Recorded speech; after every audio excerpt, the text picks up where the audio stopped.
नमस्कार विद्यार्थी मित्रांनो, MPSC या आपल्या यूट्यूब चॅनलवर पुन्हा एकदा तुमचं स्वागत आहे. मित्रांनो, आजच्या व्हिडिओमध्ये आपण दुसरी पंचवार्षिक योजना पाहणार आहोत. पहा, दुसरी पंचवार्षिक योजनेचा कालखंड 1956 ते 1961 याच्या दरम्यान होता. मित्रांनो, आपण हा व्हिडिओ 3-4 टप्प्यामध्ये पाहणार आहोत. पहिलं म्हणजे आयोगाने काही क्वेश्चन विचारले होते दुसऱ्या पंचवार्षिक योजनेवर, ते सर्व क्वेश्चन याच्यामध्ये घेतलेत आपण. दुसरं म्हणजे काय उद्दिष्ट ठरवले होते दुसऱ्या पंचवार्षिक योजनेत ते पाहणार आहोत. नंतर पंचवार्षिक योजनेवर जो खर्च झाला ते खर्च आपण चार्ट वाईज पाहणार आहोत. त्यानंतर जे पैसे गोळा केले गेले बघा पंचवार्षिक योजनेसाठी, तर ते पैसे कसे गोळा केले, कोणत्या सोर्सकडून किती आले ते पाहणार आहोत. नंतर तुटीची अर्थभरणा कशी केली ते पाहणार आहोत. आणि नंतर जे शेवटचं म्हणजे जे प्रोजेक्ट लॉन्च केले दुसऱ्या पंचवार्षिक योजनेमध्ये, सार्वजनिक प्रोजेक्ट किंवा जे महत्त्वाचे प्रोजेक्ट आहेत बघा, तर ते सर्व प्रोजेक्ट आपण पाहणार आहोत. आणि शेवटला म्हणजे ही योजना फायदेशीर होती का नाही, तर ही संपूर्ण माहिती आपण या व्हिडिओमध्ये पाहणार आहे. त्याच्यामुळं हा व्हिडिओ तुम्हाला डिस्क्रिप्टिव्ह व मोठा व संभाळण्यासाठी सोपा असणार आहे बघा. त्याच्यामुळं काळजीपूर्वक हा मन लावून पहा. तर पहा मित्रांनो, आयोगाने विचारलेले पहिल्या टप्प्यात पाहू आपण. बघा, आयोगाने काय काय क्वेश्चन विचारले की दुसरी पंचवार्षिक योजना प्रतिमान कोणावर आधारित होती. तर PSI मेन्स 2013ला विचारला होता. महालनोबिस प्रतिमान असं म्हटलं जातं.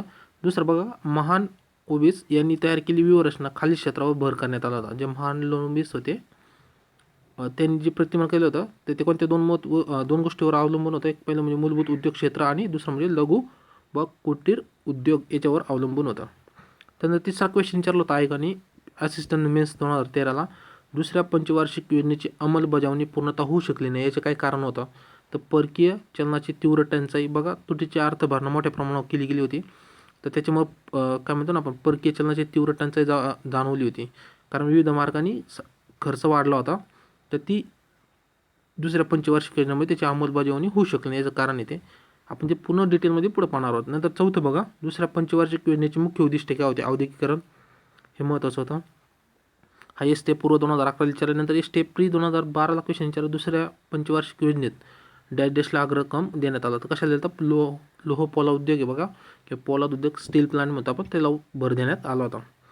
त्यानंतर रूरकेला हे वगैरे प्रकल्प राबवले होते बघा, भिलाई वगैरे, ते लोह पोलाद उद्योग सार्वजनिक उद्योग आहेत ते स्थापन केले होते. नंतर 6वा बघा, द्वितीय पंचवार्षिक योजनेत कोणाच्या मॉडेलवर आधारित होती. ती महालनोबिस यांच्या मॉडेलवर आधारित होती. द्वितीय योजनेचा भर कशावर होता, तीव्र औद्योगिकीकरण. हे महत्त्वपूर्ण क्वेश्चन विचारले होते आणि जवळजवळ 7-8 वर्षातले क्वेश्चन आहे बघा. तर असे क्वेश्चन आपल्या परीक्षेत येतील. आता संपूर्ण डिटेल अशी माहिती पाहू. दुसऱ्या पंचवार्षिक योजनेचा कालखंड 1956 ते 1961च्या दरम्यान होता. बघा, काही हिस्ट्री बघू थोडक्यात आपण की काय प्रॉब्लेम पहिल्या पंचवार्षिक योजनेमध्ये काय थोडं झालं आणि दुसऱ्या पंचवार्षिक योजने त्याच्यावर काय डिपेंड होती. बघा, पहिली पंचवार्षिक योजना सुरू झाली त्यानंतर बघा, पहिले जाणवलं होतं काय, अन्नधान्य नव्हतं आपले का 1951ला. ती स्थिती काय झाली नंतर दुसऱ्या पंचवार्षिक योजनेमध्ये 1956मध्ये अन्नधान्यामध्ये पहिल्या पंचवार्षिक योजनेमध्ये भारत स्वयंपूर्ण झाला होता. त्याच्यामुळं दुसऱ्या पंचवार्षिक योजनेसाठी भारत काय झालं, पूर्णपणे रेडी झाला होता की आता औद्योगिकीकरणावर द्यावा, म्हणजे अर्थव्यवस्थेला एक स्थैर्य प्राप्त करण्यासाठी तयार झाला होता. तर हे महत्त्वपूर्ण दुसऱ्या पंचवार्षिक योजनेच्या पूर्व कालखंडात गाठले गेले होते. अन्नधान्यामध्ये स्वयंपूर्ण झाला होता. त्याच्यामुळे काय केलं, दुसऱ्या पंचवार्षिक योजनेमध्ये शेती व्यवसायाला काय दिला, 2 नंबरचा क्रम दिला. पहिला क्रम कोणता दिला, जे लोह पोलाद उद्योग आहे किंवा म्हणतो ना दळणवळण, ह्या महत्त्वपूर्ण क्षेत्राला प्रथम क्रमांक त्यावेळी देण्यात आला होता. त्यानंतर बघा, औद्योगिक पाया मजबूत करणे आणि भारतीय अर्थव्यवस्थेने टेक ऑफ स्टेज म्हणजे जलद औद्योगिकीकरण करणे, असे त्यामागचा उद्देश त्यावेळी दुसऱ्या पंचवार्षिक योजनेत ठरवला गेला होता. पूर्वी दुसरी पंचवार्षिक योजना सुरू झाली त्याच्या आधीच 1956चं काय केलं होतं, औद्योगिक धोरण हे जाहीर केलं होतं बघा. त्याच्यामध्ये महत्त्वपूर्ण उद्योग म्हणजे ठरवलं होतं की त्या याच्यामध्ये की सार्वजनिक जे क्षेत्रातले उद्योग आहेत बघा, याच्यावर जास्त भर दिला जावा आणि त्याच्यामध्ये समाज रचनेचा हा जे उद्दिष्ट आहे बघा, ते समोर ठेवूनच ते सर्व हे करे. म्हणजे सार्वजनिक उद्योग हे सर्वांसाठी फायदेशीर ठरणार आहे. म्हणजे याच्याद्वारे काय होणार, समाजवादी समाज रचनेचे उद्दिष्ट डोळ्यासमोर ठेवूनच ते हे उद्योग स्थापन करण्यात आले होते. त्यानंतर बघा, महत्त्वपूर्ण दुसऱ्या टप्प्यामध्ये दुसऱ्या पंचवार्षिक, आता हिस्ट्री पाहिली आपण, तर दुसऱ्या पंचवार्षिक योजनेची हिस्ट्री बघा, याच्यावर डायरेक्ट क्वेश्चन विचारला जातो, मेन्सला विचारला जातो शक्यतो. तर बघा, उद्दिष्ट काय होते, राष्ट्रीय उत्पन्नात प्रतिवर्षी 5% वाढ घडवून आणणे हे महत्त्वाचं पहिलं उद्दिष्ट होतं. त्यानंतर दुसऱ्या योजनेत 5 वर्षाच्या काळामध्ये 10 ते 12 दशलक्ष नोकऱ्या निर्माण करणे व रोजगाराच्या संधी वाढ आणणे हे महत्त्वाचं काम त्यावेळी ठरवलं गेलं होतं. पण ॲक्च्युली नोकऱ्या ह्या निर्माण केल्या गेल्या नव्हत्या. 10 ते 12 लाख काहीतरी निर्माण झाल्या होत्या आणि ते ठरवलं होतं 10 ते 12 दशलक्ष ठरवल्या होत्या, पण ते काही पूर्ण झालं नाही. त्याच्यामुळे या योजनेवर मोठ्या प्रमाणावर टीका करण्यात आली होती. त्यानंतर तिसरं बघा, अवजड आणि पायाभूत उद्योग आहे बघा, याच्या विशेष भर देण्यात आला होता. हे महत्त्वपूर्ण त्यावेळी ठरवलं गेलं होतं. आणि चौथं म्हणजे जे औद्योगिक म्हणतो ना आपण, GDPचा ग्रोथ रेट हा 4.5 ठरवला गेला होता, पण ॲक्च्युअली ते किती झालं होतं, 4.2 हा ठरवण्यात आला होता. नंतर बघा त्याच्यानंतरचं जे उत्पन्न निर्माण करणार होतं ते बघा, ते समाजवादी समाजरचनेवर स्थापन केलं जावं असं त्यावेळी त्यांनी सांगितलं होतं. आता एक समोर चार्ट आहे बघा, या चार्टमध्ये तुम्हाला समजेल की जे खर्च केला गेला होता दुसऱ्या पंचवार्षिक योजनेमध्ये, तर कोणत्या घटकावर जास्त भर देण्यात आला होता बघा. याच्यामध्ये एका साईडला शेकडाप्रमाणे खर्च कोटीमध्ये आणि कोणत्या गोष्टीवर जास्त म्हणजे कोणत्या गोष्टीवर जास्त खर्च करण्यात आला. सर्वात जास्त खर्च आहे बघा 5 आणि 6 नंबरचं, वाहतूक, दळणवळण, पुन्हा एकदा पहा, उद्योग, खनिजे आणि वाहतूक, दळणवळण, याचे दोन्ही जर मिळून बघितले तर 20 + 28 असे 48 होत्यात. तर 48% हा जास्तीत जास्त म्हणजे म्हणतो ना आपण औद्योगिकरणावर भर देण्यात आला होता. नंतर त्याच्यानंतर येतं कृषीवर देण्यात आला होता. ही 11 आणि 19 ह्या खर्च 2 नंबरचा म्हणतो ना 20% हा त्या कृषी आणि त्याच्या स्वरूपात जे सिंचन योजना आहे तर त्यासाठी राबवला गेला होता. 300 पंचवार्षिक योजनेच्या सोर्समध्ये दुसऱ्या पंचवार्षिक योजनेची माहिती दिली होती. तर अशा प्रकारे देण्यात येतात. दुसऱ्या योजनेवरील खर्च पहा. तर ॲक्च्युली बघा, दुसऱ्या योजनेच्या काळातील जे शासकीय क्षेत्रावरील संकल्पित खर्च किती होता, 4,800. तुम्हाला दिसत हे 4,600 हा खर्च झाला होता, पण ॲक्च्युली गोळा किती केले ते त्यांनी, 4,800. आपण 4मध्ये पुढं पाहणार आहोत. तर पहिल्या योजनेत शेतीला अग्रक्रम देण्यात आला होता. दुसऱ्या योजनेमध्ये 2 नंबरचा क्रम दिला होता, मी आता सांगितलं. याच्यामध्ये शेतीमध्ये मोठमोठे सिंचन प्रकल्प हे राबवले गेले होते. एकूण 20% प्लस दुसऱ्या पहिल्या योजनेत किती खर्च होता, 31% दिला होता शेतीसाठी. दुसऱ्या योजनेमध्ये याला 20% दिला होता. समोर पहिला आपण हो का 11 + 9 हे किती सिंचनामध्ये टोटल शेती किती खर्च केला होता, 20% खर्च हा करण्यात आला होता. नंतर वाहतूक आणि दळणवळण खर्च बघा, याच्यामध्ये टोटल खर्चाचे प्रमाण पहिल्या योजनेत किती 23% होतं. नंतर तेच दुसऱ्या योजनेमध्ये 8% कमी केलं होतं. पण टोटल मिळून हे किती होतं दुसऱ्या पंचवार्षिक योजनेमध्ये, 28 + 20 म्हणजे 48% हा खर्च औद्योगिकरणावर हे पहिल्या याच्यामध्ये सांगितलेले पहिल्या योजनेतील, लक्षात ठेवा. तर सर्वात जास्त भर कशावर दिला होता, औद्योगिकरणावर दिला होता. तर दुसऱ्या पंचवार्षिक योजनेत महसूल कसा जमा झाला होता, मग किती जमा झाला होता बघा. तर समोर चार्ट आहे तुम्हाला दिसत असेल, एक मिनिट. तर बघा, वित्तीय साधन सामग्री किती कोटीमध्ये ती पहा किती झाली ती, टोटल 4,800. खर्च किती झाला होता आपल्याकडून, 4,600. पण याच्यामध्ये 1,200 आणि 400 ही तुटीची भरणा होती बरं का. तुटी अर्थ भरताना किती होती, 1,200. आणि परकीय मदत किती घेतली होती, 800 कोटी घेतली होती.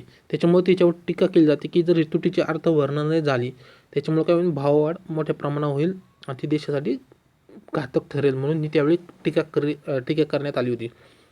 आता त्यानंतर दुसऱ्या पंचवार्षिक योजनेत यश प्रकल्प काय काय झाले ते बघा. महत्त्वपूर्ण काय गोष्टी झाल्या ते बघा. सार्वजनिक क्षेत्रातील संकल्प खर्च 4,800 होता, पण प्रत्यक्षात 4,600 कोटी रुपये हा खर्च करण्यात आला होता. त्यानंतर दुसऱ्या योजनेच्या काळात भारताचे राष्ट्रीय उत्पन्न 1960-61च्या किमतीनुसार सांगतो 19.5% वाढले होते आणि दरडोई उत्पन्न मात्र 8% वाढले होते. GDP ग्रोथ रेट किती ठरला होता पंचवार्षिक योजनेचा, हा 4.2 ठरला होता. आणि अपेक्षित किती केलं होतं त्यांनी, 4.5 हा उद्दिष्ट ठरवलं होतं. नंतर बघा, जे उत्पन्न होतं अन्नधान्याचं दुसऱ्या पंचवार्षिक योजनेमध्ये त्यांनी 80 दशलक्ष ठरवलं होतं, पण ॲक्च्युअली किती झालं, 78 दशलक्ष टनापर्यंत नेलं होतं. आणि त्याच्यामध्ये जे महत्त्वपूर्ण टार्गेट होते, समजा ऊसाचे, ताक, तेलबिया, कापूस यांचे जे टार्गेट किंवा लक्ष होते ते या पंचवार्षिक योजनेमध्ये पूर्ण झाले नव्हते. त्यानंतर दुसऱ्या पंचवार्षिक योजनेच्या काळात अनेक अवजड आणि पायाभूत उद्योग स्थापन केले गेले होते बघा. याच्यामध्ये पोलाद होते, खत होते, अवजड अभियांत्रिकी होती, अवजड रसायने होते, किंवा जे इतर विद्युत उद्योग होते बघा, हे सर्व याच्यामध्ये होते आणि त्याच्यावर जास्त प्रमाणात खर्च करण्यात आला होता. महत्त्वपूर्ण म्हणजे ह्या दुसऱ्या पंचवार्षिक योजनेमध्ये 3 महत्त्वपूर्ण सार्वजनिक प्रकल्प स्थापन करण्यात आले होते.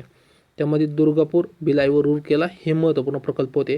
हे प्रकल्प आपल्या परीक्षेमध्ये विचारते की दुर्गापूर, भिलाई, रूरकेला हे प्रकल्प कोणत्या पंचवार्षिक योजनेत स्थापन करण्यात आले होते, ते कोणत्या, हे आले होते दुसऱ्या पंचवार्षिक योजनेमध्ये. आणि त्यानंतर इतर टार्गेट पण होते, जसं चित्तरंजन लोकोमोटिव्ह वर्क्स किंवा इंटरकोच फॅक्टरी यांचं 60% म्हणजे क्षमता होती ती मोठ्या प्रमाणात वाढवली होती. त्यानंतर बघा, याच्यामध्ये पहिल्या योजनेच्या काळात औद्योगिक उत्पन्न निर्देशांक म्हणतो आपण, इंडस्ट्रियल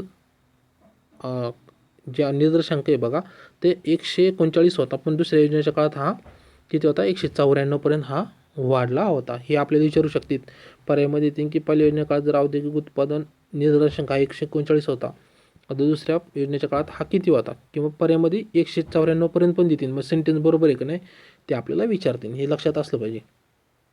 महत्त्वपूर्ण प्रकल्प बघा दुर्गापूर हा पश्चिम बंगालमध्ये 1959 साली स्थापन झाला होता दुसऱ्या पंचवार्षिक योजनेच्या काळात. त्यानंतर दुसरा म्हणजे भिलाई सार्वजनिक उद्योग, हे सगळं स्टील प्लॅन्ट आहेत टोटल, लोह पोलाद उद्योग आहेत. त्या छत्तीसगडमध्ये स्थापन झाले 1955 साली याची स्थापना झालेली आहे. त्यानंतर रूरकेला 1955मध्ये स्थापन झाली ओडिशा राज्यामध्ये हा प्रकल्प आहे. हे सार्वजनिक क्षेत्रातील महत्त्वपूर्ण 3 उद्योग क्षेत्र याच्यावर क्वेश्चन, कारण हे मोठे 3 उद्योग होते ज्याच्यावर काय म्हणतो ना आपण लोह पोलाद उद्योग किंवा औद्योगिकरण याच्यावर मोठ्या प्रमाणावर डिपेंड होते. कारण सार्वजनिक क्षेत्रावरचे उद्योग त्याच्यात दुसऱ्या काय म्हणतो ना आपण 1956मध्ये जी रचना आखली औद्योगिक, तर त्याच्यामध्ये हे 3 प्रकल्पांचा समावेश होता. त्याच्यामुळे हे 3 प्रकल्प आहेत हे आयोगाच्या दृष्टीने खूप महत्त्वपूर्ण आहेत. याच्यावर जास्तीत जास्त आयोग काय करतं फोकस करतं. दुसरं म्हणजे औद्योगिकरण, एक पहिलं म्हणजे कोणत्यावर भर देण्यात आला, कोणाच्या मॉडेलवर डिपेंड होतं, म्हणजे प्रतिमान कोणाचं होतं ते कोणाच्या महालनोबिस यांच्या. त्यानंतर कोणते प्रकल्प स्थापन झाले हे एक. आणि तिसरं म्हणजे जे मेन्समध्ये समजा काही विचारलं हे उद्दिष्टे काय होती किंवा टीका का केली जाते दुसऱ्या पंचवार्षिक योजनेमध्ये टीका केली, कारण वित्तीय तुटीची भरणा मोठ्या प्रमाणावर होती याच्यामुळे केलं जातं. कारण जे खर्च होणार होता तर हा खर्च जो 1200 + 800 काहीतरी खर्च होता टोटल, हा खर्च कुठून भरायचा, तर सार्वजनिक कर्ज काढायचं का परकीय मदत घ्यायची, तर हे त्याच्यामुळे होतं. परकीकरण घेतलं तर ते एक म्हणतो ना आपण कर्ज जास्त प्रमाणाचं वाढन ते होतं. जर सार्वजनिक क्षेत्राकडून घेतले तर भाव वाढवून हे मोठ्या प्रमाणावर टीका केली. म्हणजे एवढं मोठं तुम्ही टार्गेट धरू नका म्हणून यावेळी त्यांच्यावर काय केलं होतं पूर्ण काय म्हणतात ना आपण म्हणतो त्याच्यावर टीका करण्यात आली होती. हे महत्त्वपूर्ण अशी माहिती आहे. तर तुम्हाला हा छोटासा व्हिडिओ कसा वाटला नक्कीच कमेंट करून सांगा. तर व्हिडिओ आवडला तर आपल्या व्हिडिओला लाईक करा, आपल्या चॅनलला सबस्क्राईब करा. तुम्ही जर पहिले पंचवार्षिक योजना पाहिली नसेल तर नक्कीच प्लेलिस्टमध्ये बघा, तुम्हाला तिथे सापडेल, किंवा आपली MPSC IQ इकॉनॉमिक्स नावाचं चॅनल आहे तर तिथे क्लिक करून तुम्ही दुसरी पंचवार्षिक योजना डायरेक्ट तुम्हाला भेटेल, तर तुम्ही तिथे पाहू शकता. भेटूया पुढच्या व्हिडिओमध्ये. थँक्यू.